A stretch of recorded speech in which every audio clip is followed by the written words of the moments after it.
During this holiday season, give your loved ones a gift that keeps on giving for the rest of their life. Torpedo Pot is the only affordable self-growing flower pot that ensures your future food survival. All you do is add soil, seeds, and seedlings to the flower pot and watch your plants grow.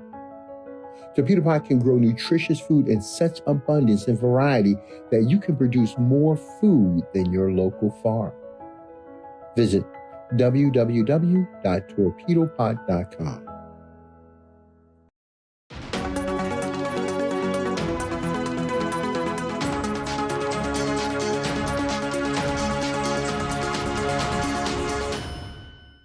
Hello fam, welcome back to the African Diaspora News channel. I am Wongel Zelalem bringing you this report.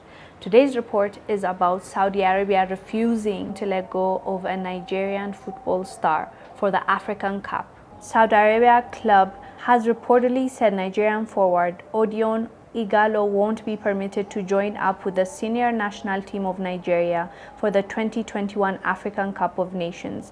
According to Niger Sports, the club already informed Ighalo of their decision to hold on to him during the AFCON period, using the late arrival of his invitation letter from the Nigerian Football Federation as their excuse.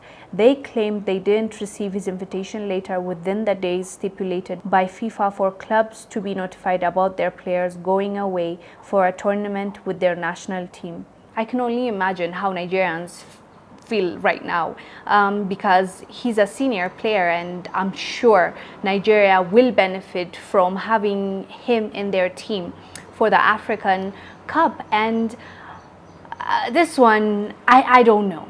I was pissed at first when I heard about what Saudi Arabia are saying. In the first place, even if it's late, they could have just said, okay, fine, you know, it's not a big deal. But they chose to tell him no. That's annoying on its own. But the second thing I want to raise up, other than the Saudi Arabians being unreasonable, why is the Nigerian Federation not sending the letter on time? If that is the case, if we were to believe this report, what they're claiming is the Saudi Arabian club is saying the Nigerian Federation didn't send the request in time when FIFA demands it, right? So if that's the case, why didn't it happen on time? Why wouldn't you, as the federation, if that's your job, why wouldn't you send the letter or the email on time? Because this is a big deal. Like, did they take it seriously? It's an African Cup. This is our cup, okay?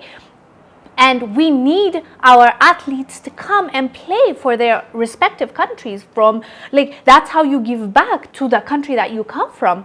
So if the federation didn't send on time, what does that say about how they view the African Cup? They're letting us down. And I've seen Nigerians say the same thing. Like, you have one job. Why wouldn't you send that email on time?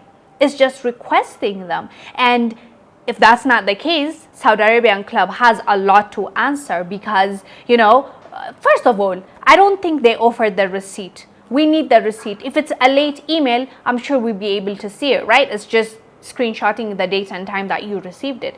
Secondly, why, as for the Saudi Arabia side, the club side, why are you making a big deal out of this? Okay, if they sent in late, maybe you can send a warning or tell them that they did something wrong, but why reject their request when you have nothing to lose? It's just this guy is needed to represent his own country in this African Cup. Are you trying to sabotage the African Cup or the Nigerian national team? So many questions we need answered, but as of now, all we know is what the Saudi Arabian club said. They're saying that we are saying no to letting him go because we didn't get the email on time. So you let us know down below what your thoughts are. What do you think should happen if they did indeed send the letter or the email late? I am Wongel Zelalem bringing you this report. I'll see you on the next one. Bye. Before you go, we are having a fundraiser for the African Diaspora News channel.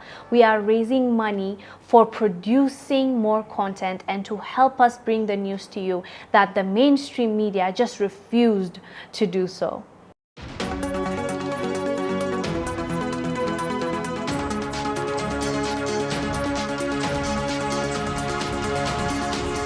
Living in America as a black person, you recognize there is one set of laws for you and one set of laws for those, especially in the white community. In our book, Passive Aggressive Racism in the System of White Supremacy, I take you through times in my life when I first started noticing white supremacy. We teach you how to recognize it, identify it, and also counter it in our book.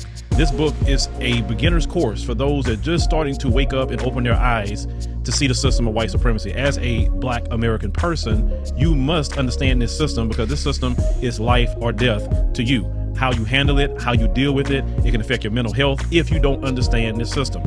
Pick up our book, Passive Aggressive Racism and the System of White Supremacy, today on Amazon.